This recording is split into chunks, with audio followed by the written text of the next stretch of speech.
অসমৰ আটাইতকৈ পুৰণি ভূমিপুত্ৰ হৈছে বড়োসকল। বড়োসকলৰ ভাষা, সংস্কৃতি আৰু ঐতিহ্যৰ বিকাশ আৰু প্ৰচাৰ সাধন হোৱাটো আমি এজন অসমীয়া হিচাপে বিচাৰোঁ। বড়ো জাতিৰ উন্নয়ন অবিহনে কেতিয়াও অসমীয়াৰ উন্নতি হ'ব নোৱাৰে। অসমীয়া বড়ো জাতিক লৈহে সম্পূৰ্ণ হৈছে।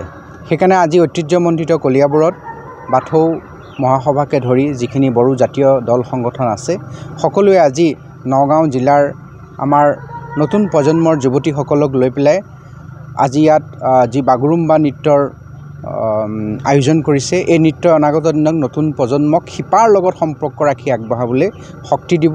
আৰু বড়ো জাতি হৈছে আমাৰ ঐতিহ্য, শক্তি, সামৰ্থ্য আৰু প্ৰাচুৰ্যৰ এক প্ৰতীক। বড়ো জাতিৰ খাদ্য হওক, বড়ো জাতিৰ সাজ পোছাক হওক, বড়ো জাতিৰ নৃত্য হওক, এই সকলোবিলাকক আমি বিশ্বত প্ৰতিষ্ঠা কৰিবলৈ বহুতখিনি আগবাঢ়ি যাবলগীয়া, বহুত কৰিবলগীয়া আছে। তেখেতসকল ওলাই অহাৰ কাৰণে আমি ভাল পাইছোঁ আৰু আশা কৰিছোঁ আমাৰ নতুনকৈ বড়োলেণ্ডৰ চিফ যি হৈছে হাগ্ৰামা মহিলাৰী ডাঙৰীয়া, তেওঁৰ নেতৃত্বত আমি অনাগত দিনত সমন্বয়েৰে আগবাঢ়িব পাৰিম। বিশ্বক আমাৰ এই জাতিটো প্ৰতিষ্ঠা কৰাত আমি সফল হ'ব পাৰিম। আমাৰ নৱেম্বৰৰ 2 তাৰিখ আমাৰ কলিয়াবৰৰ কাৰণে এটি গৌৰৱময় দিন বুলিয়ে ভাবিছোঁ।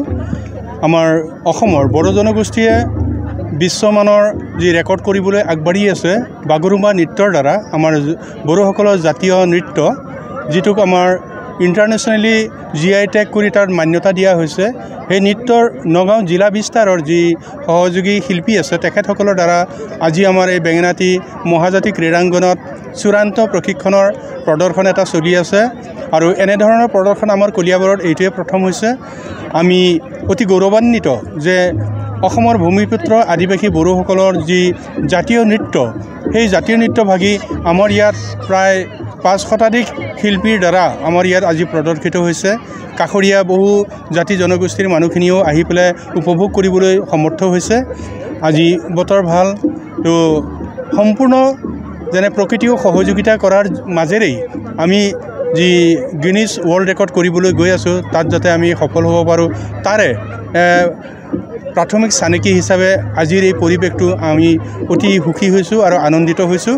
আশা ৰাখিছোঁ সমূহ ৰাইজ অসমবাসীৰ জৰিয়তে এই আমাৰ যি ৰেকৰ্ডৰ অনুষ্ঠান, সেইটো আমি সফল কাম হ'ব পাৰোঁ।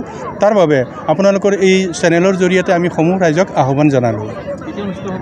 এইটো এই বছৰৰ ডিচেম্বৰৰ শেষৰ ফালে অনুষ্ঠিত কৰাৰ কাৰণে আমাক চৰকাৰে জনাইছে আৰু তেখেতসকলৰ অনুমোদন সাপেক্ষেহে আমাৰ এই অনুষ্ঠানটি হ'ব। আৰু ডিচেম্বৰৰ হোৱাটো প্ৰায় খাটাং।